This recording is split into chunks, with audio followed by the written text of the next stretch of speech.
প্রতি বছর ঘুরে ঘুরে জুলাই আসবে, 5ই আগস্ট বৈষম্য বিরোধী ন্যায় দাবি নিয়ে যখন বাংলাদেশের মেধাবী উদীয়মান ছেলেগুলো রাস্তায় নেমেছিল, তাদের একটা আশা আকাঙ্ক্ষা নিয়ে যখন রাস্তায় এসেছিল, বৈষম্য দূর হবে, অন্যায় দূরীভূত হবে, ন্যায় প্রতিষ্ঠিত হবে। আমরা তখন কি দেখলাম?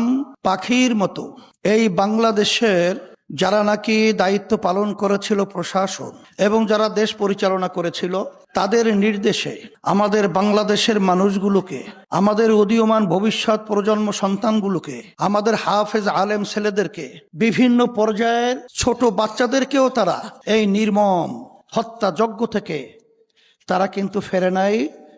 তারা কিন্তু পশুর চেয়েও হিংস্র আমাদের বাংলাদেশের মানুষের সাথে ব্যবহার করেছে। আমরা দেখেছি সেই জুলাই গণ অভ্যুত্থানে আমাদের চোখের সামনে এই রাজপথে আশরাফুল মাখলুকাত মানুষগুলো, তাদের মাথার মগজগুলো রাস্তার ভিতরে পড়ে থাকতে আমরা দেখেছি। শত শত ভবিষ্যৎ উদীয়মান প্রজন্ম, আমাদের মেধাবী সন্তানগুলো তাদের জীবনের তারা চক্ষু হারাতে। কিন্তু বারবার জুলাই আসবে, বারবার সেই কথা আমরা স্মরণ করব। কিন্তু আমি বাংলাদেশের সর্বশ্রেণীর মানুষদেরকে আমি বলবো যে আমাদের 71-এ স্বাধীনতার জন্য এদেশের মানুষ জীবন দিয়েছিল, রক্ত দিয়েছিল, মা সন্তানকে হারিয়েছিল, স্ত্রী বিধবা হয়েছিল, আরো অনেক কিছু আমরা দেখেছি। বারবার আমাদের দেশে এইভাবে জীবন দেওয়ার, রক্ত দেওয়ার এবং পঙ্গু হওয়ার ইতিহাস আমাদের বাংলাদেশে স্মরণ অক্ষরের মতো যেটা লেখা রয়েছে, বাস্তবে রয়েছে।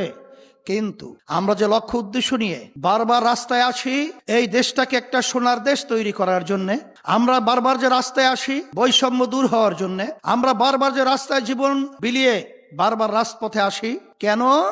এদেশে টাকা বিদেশে পাচার হবে না, লক্ষ লক্ষ মানুষ আর বিনা অপরাধে মিথ্যা কেসের মাধ্যমে তাদের সংসার ধ্বংস হবে না, আমাদের মায়ের কোলগুলার সন্তান হারা হবে না, আমাদের দেশের মানুষ রাস্তায় নামবে, গুম হবে, ঘরে থাকবে, খুন হবে।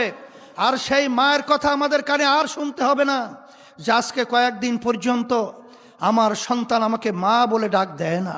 এই জন্য আমি বলবো যে আমাদের চিন্তার পরিবর্তন করতে হবে। আমি বারবার বলেছিলাম, আজকেও বলছি যে আমরা আমাদের এই ফলকে যখন আমানত হিসাবে যথাযথ জায়গায় আমরা না রাখবো, ততদিন বারবার আমাদের এই জুলাই দেখতে হবে, আমাদের সন্তানগুলো রাস্তায় এরকম ভাবে পাখির মতো মরে থাকতে দেখতে হবে। এই জন্য আমি বারবার বলেছিলাম যে আমরা বারবার